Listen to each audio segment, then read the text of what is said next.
Assalamualaikum warahmatullahi taala wabarakatuh. Teman-teman, jumpa lagi dengan saya Fatan di channel Studi TV. Pada kesempatan kali ini mari kita simak penjelasan dari Kiai Haji Ubaidillah Tamamumji, di mana beliau lebih aktif di media sosial untuk menyoroti perkembangan kajian Nasabah Alawi, hingga kemudian akhir ini beliau menanggapi sebuah statement yang dikeluarkan oleh Profesor Dr. Kiai Haji Asep Saifuddin, yang beberapa waktu lalu beliau mengomentari tentang surat instruksi yang dikeluarkan oleh pengurus besar Nahdlatul Ulama terkait dengan polemik nasab, dan pada poin keempat dalam surat tersebut tertulis bahwa merupakan satu larangan bagi warga NU untuk ikut terhadap sebuah organisasi bernama PWILS. Dalam pandangan Kiai Haji Ubaidillah Tamamumji, apa yang disampaikan oleh Profesor Asep Saifuddin itu sudah masuk dalam bentuk kritikan pedas kepada struktural PBNU, terutama beliau merupakan kiai sepuh yang sangat konsisten di dalam kajian-kajian keilmuan akademis. Nah, kita tahu bahwa PBNU hari ini menurut pandangan Dr. Ribut yang videonya sempat saya posting, termasuk juga dalam pandangan Kiai Haji Ubaidillah Tamamumji, jangan sampai PBNU itu menjadi lembaga yang vakum, tidak bisa memberikan satu bentuk perkembangan dan langkah-langkah bagi warga NU, terutama ketika dihadapkan dengan polemik Nasabah Alawi. Karena memang tampaknya LBM PBNU tidak memberikan satu bentuk keputusan kajian terkait dengan Nasabah Alawi. Apakah nasabnya sahih atau tidak melalui kajian resmi yang dikeluarkan oleh LBM PBNU. Sampai hari ini belum ada. Nah, teman-teman, mari kita simak langsung bagaimana komentar dari Kiai Haji Ubaidillah Tamamumji terkait dengan pernyataan Kiai Haji Asep Saifuddin, termasuk juga surat instruksi yang dikeluarkan oleh PBNU beberapa waktu lalu. Nah, untuk itu mari kita simak penjelasannya dalam video berikut ini. Sugeng dalu Kapar. Oh, saya tuh. Baik Mas. Alhamdulillah. Baik Mas Yusuf, terima kasih. Saya melihat fenomena diskursus nasab melalui instruksi PBNU yang mendapatkan respon Profesor Kiai Haji Asep, pengasuh pesantren Amanatul Ummah yang juga sebagai putra pendiri NU, dan juga Kiai putri saya Mas, yang putri saya mondok di Kiai Asep. Alhamdulillah sekarang sudah di S2 di ilmu biomedis Fakultas Kedokteran Mas, berkah Kiai Asep. Dan beliau kiai yang betul-betul memiliki komitmen besar terhadap Nahdlatul Ulama. Nahdlatul Ulama menurut saya dalam konteks kehadiran Kiai Asep tidak hanya sekedar sebuah organisasi, tapi Nahdlatul Ulama bagi Kiai Asep itu saya memahami sebagai amanat dari leluhur beliau yang mesti harus beliau lanjutkan, mesti harus beliau kawal. Bahkan pesantren beliau, pesantren yang betul-betul serius membangun peradaban Islam, santri-santri digodok betul untuk tidak hanya fasih dalam kajian At-Turos, kitab kuning, tapi juga santri-santri yang betul-betul melek sentek. Jadi pesantren beliau itu betul-betul mengawal relativitas ilmu pengetahuan, Mas. Dari pesantren beliau banyak bermunculan teknolog-teknolog baru yang betul-betul memiliki komitmen terhadap tradisi yang notabene telah dijaga oleh organisasi Nahdlatul Ulama. Dalam konteks ini adalah tradisi Ahlussunnah wal Jamaah yang dibingkai dalam konteks dialogis antara Islam dan local wisdom atau Islam dan kearifan lokal. Dan ini betul-betul saya rasakan itu, Mas. Betapa putra-putri beliau dari pesantren Amanatul Ummah itu adalah sosok-sosok putra-putri dalam konteks ini santri yang memiliki komitmen besar terhadap Islam, terhadap ilmu pengetahuan, dan terhadap tradisi Nahdlatul Ulama. Dan itu sudah terbukti sampai sekarang ini, Mas. Banyak santri beliau yang masuk di perguruan tinggi terkemuka, baik dalam negeri maupun luar negeri. Dan ketika Kiai Asep sudah sampai turut merespon fenomena diskursus nasab ini, bil khusus terkait dengan instruksi pengurus besar Nahdlatul Ulama, itu menurut saya bukan respon yang sederhana, Mas, tapi respon yang sangat serius. Ibarat secara psikologis, orang tua itu biasanya kalau ada putra-putrinya yang sedang berdebat, itu dianggap biasa, karena dalam hidup itu masih ada perdebatan. Sehingga tidak langsung terus terlibat. Tapi begitu ada sosok yang sepuh, yang usianya sudah melewati banyak pengalaman, banyak asam garam, kok tiba-tiba merespon sebuah diskursus atau permasalahan putra-putri beliau, putra-putri setiap orang yang dianggap sepuh, itu biasanya sesuatu itu menjadi penting. Karena apa yang menjadi respon Kiai Asep terhadap instruksi PBNU itu sesuatu yang sangat penting. Sesuatu yang sangat penting sebagai sebuah respon yang menjadi organisasi yang menjadi terhadap organisasi yang menjadi amanah Kiai Asep dari leluhur beliau, sebagai respon terhadap organisasi yang menjadi komitmen Kiai Asep, karena beliau betul-betul juga menjadi bagian daripada pengurus di PBNU, dan sebagai respon Kiai Asep terhadap organisasi yang dianggap penting dalam konteks keberagamaan di Nusantara ini. Oke, Mas Yusuf, terkait dengan instruksi pengurus besar Nahdlatul Ulama, itu sebenarnya bisa dipahami dari dua perspektif, Mas Yusuf. Perspektif pertama, di situ kan ada istilah untuk menghindari tafarruk atau konflik, perpecahan, katakan begitu. Sebenarnya kalau melihat dari perspektif ini, sebenarnya tesis Kiai Imad dalam konteks ini diwadahi organisasi PWI-LS. Jadi PWI-LS itu kan sebenarnya mewadahi kegelisahan para intelektual, para muslim moderat, dalam konteks ini juga diantaranya tesis Kiai Imad, itu terwadahi di PWI-LS bagaimana ini betul-betul tersosialisasi dari kerangka teoritis menjadi kerangka praktis. Jadi PWI-LS itu sebagai best practice dari sebuah kerangka teoritis dari hasil riset Kiai Imad yang memunculkan satu simpulan bahwa Ba'alwi itu tidak bersambung nasabnya kepada Nabi Muhammad SAW. Sebenarnya begitu, Mas. Lah, sebenarnya temuan Kiai Imad yang telah diwadahi di organisasi PWI-LS ini sebenarnya sebagai sebuah islah dzatil ba'id yang sebenarnya dikehendaki oleh instruksi PBNU sebenarnya, Mas. Mengapa ini dikatakan bentuk islah yang ingin disosialisasikan oleh PWI-LS? Karena sebenarnya sebelum ada tesis Kiai Imad yang diwadahi dalam bentuk organisasi PWI-LS, itu sebenarnya kan terjadi konflik yang luar biasa di negeri ini, Mas, antara Islam dan kearifan lokal berhadapan dengan ideologi transnasional atau politik transnasional yang cenderung hitam putih dalam memahami keislaman. Itu tidak hoak, itu realitas nyata, fakta. Bagaimana ketika PBNU dipimpin oleh Kiai Said Akil Sirot memunculkan tentang tema Islam Nusantara, itu penentangnya itu masih terdaftar dalam memori masyarakat Indonesia, Mas. Siapa-siapa yang nentang munculnya tema Islam Nusantara yang dikeluarkan oleh PBNU itu orangnya masih banyak yang hidup itu yang menentang itu. Dan mereka bahkan sampai mengungkapkan perkataan-perkataan yang luar biasa yang saya tidak bisa mengulang.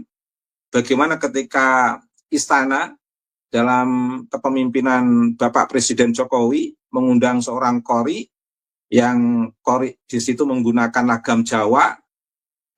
Bagaimana yang melakukan tafarruq itu, melakukan perpecahan itu mencaci-caci, mengiblis-ibliskan fenomena yang sebenarnya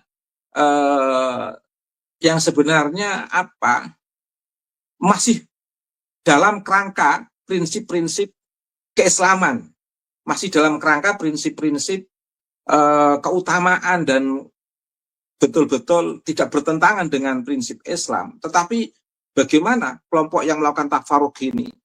Nah, inilah kelompok tafarruq yang sejati sebenarnya. Maka kemudian di tengah tema Islam Nusantara itu muncul moderasi beragama, dialog moderasi beragama yang sengaja dijadikan program penting oleh pemerintah di era Presiden Jokowi agar masyarakat, dunia akademik tidak terpengaruh oleh kelompok-kelompok ekstremis yang menggunakan ideologi transnasional atau politik transnasional ini. Dan dialog-dialog moderasi beragama itu menjadi marak yang luar biasa. Tetapi itu belum bisa memberikan solusi.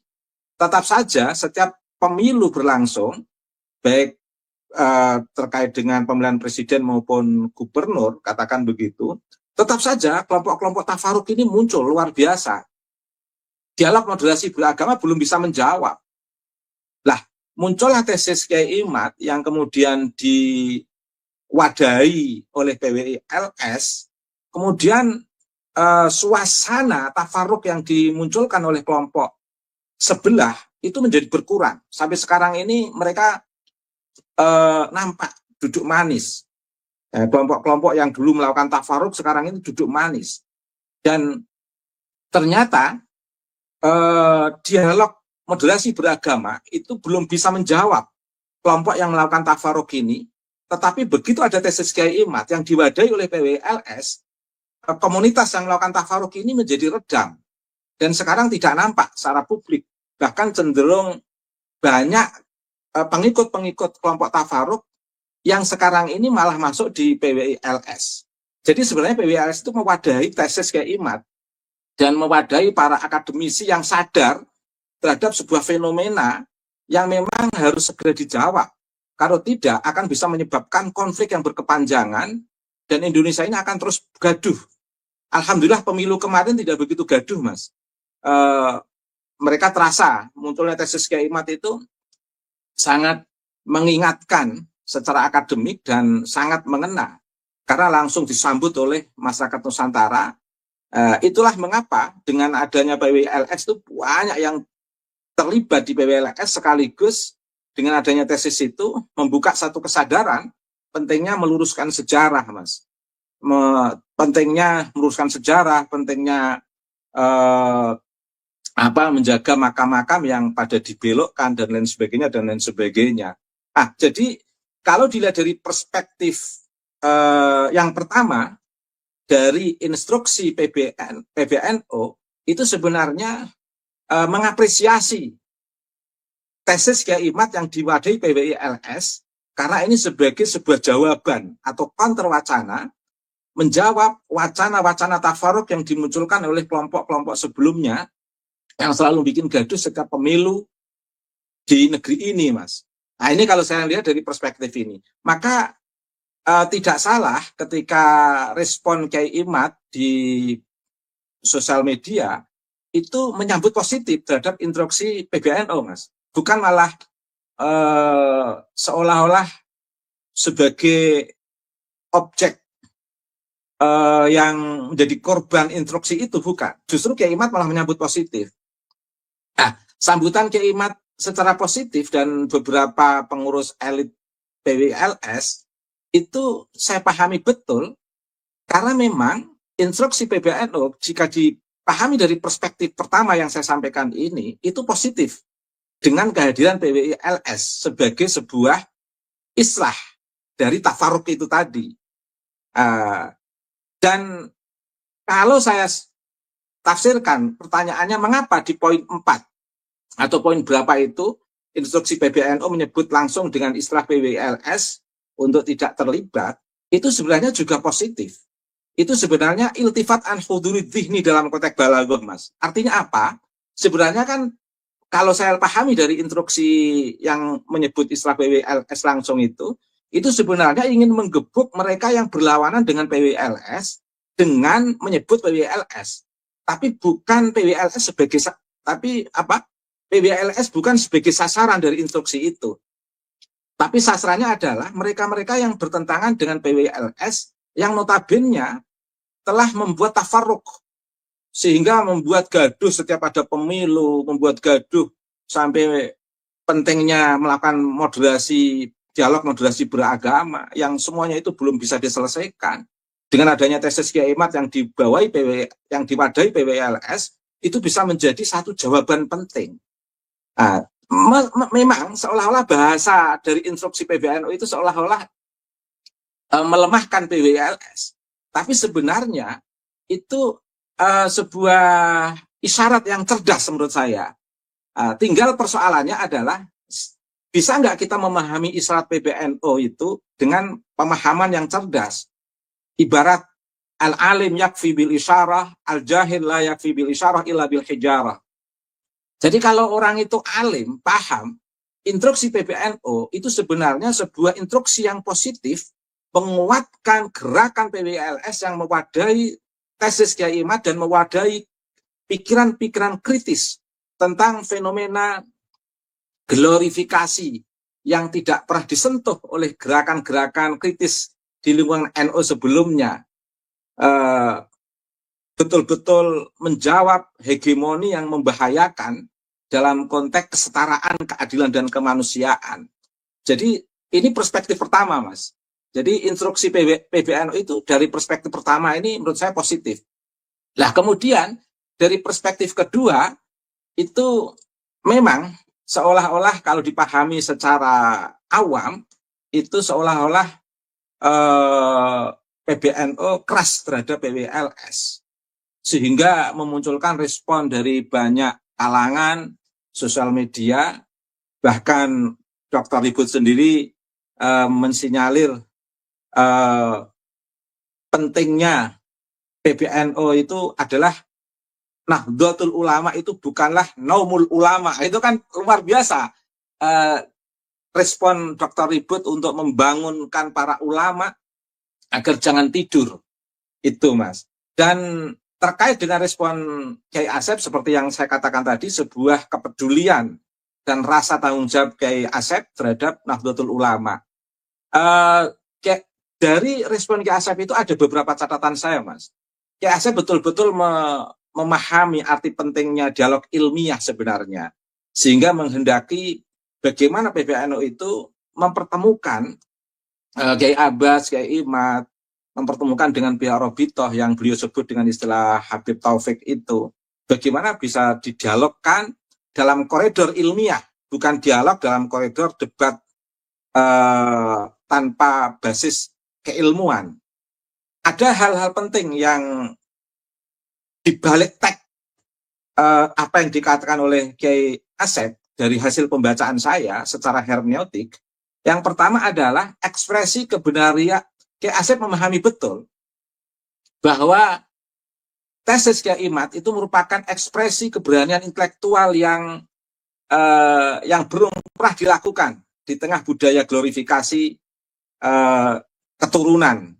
Dan istilah ini saya ambil dari istilah Mas Yusuf, di tulisannya Mas Yusuf itu. Itu menurut saya itu realistik itu. Tidak pernah dilakukan oleh gerakan kritis manapun dari aktivis NU.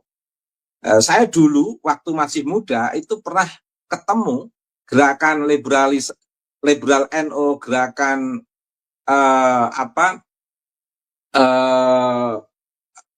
progresif NU. Sosok-sosok yang pernah saya baca pada saat saya masih S1 sekarang tidak muncul semuanya, Mas. Tapi justru di tengah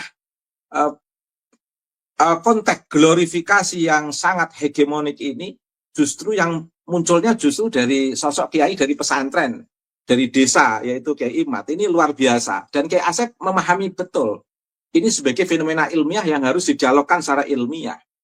Kemudian yang kedua, Kiai Asep memahami semangat kajian Islam Nusantara yang lebih rasional dan historis. Yang ini sebenarnya masuk dalam program fikih peradaban sebenarnya, yang harus ditindaklanjuti sebenarnya. Kemudian ada respon penting dari tesis Kiai Imad dengan meminjam istilah Mas Yusuf. Memang di tengah diskursus nasab ini itu ada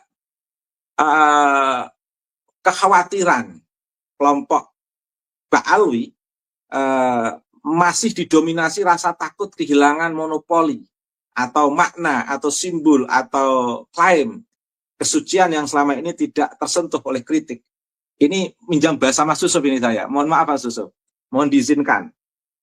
Saya kira catatan terakhir saya Mas Yusuf. Catatan terakhir saya senang sekali membaca tulisan Mas Yusuf terkait dengan bagaimana Mas Yusuf memakai kacamata Emerson Foucault tentang kalau saya tarik dalam diskusi tesis Kiai Imad itu sebenarnya bukan sekedar debat silsilah, tetapi persoalan rezim of truth, kebenaran dalam masyarakat yang tidak berdiri sendiri sebagai fakta objektif, melainkan dibentuk, diproduksi, dipelihara oleh relasi kuasa yang tidak seimbang, sehingga nasab menjadi instrumen hegemonik atas nama agama, kalau bahasa istilah saya melanjutkan istilah Mas Yusuf itu tadi.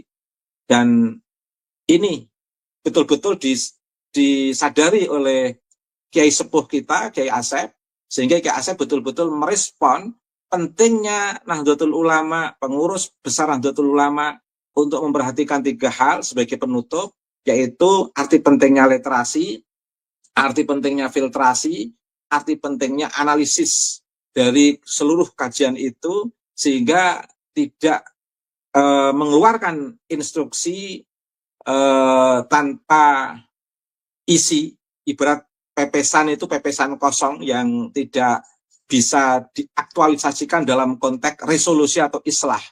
Namanya islah itu berbeda dengan respon. Dan Kiai Asep pengen ada resolusi, ada islah, bukan sekedar reaksi. Dan dari situlah akan muncul solusi yang luar biasa yang mencerdaskan sesuai dengan visi peradaban Nahdlatul Ulama. Demikian Mas Yusuf.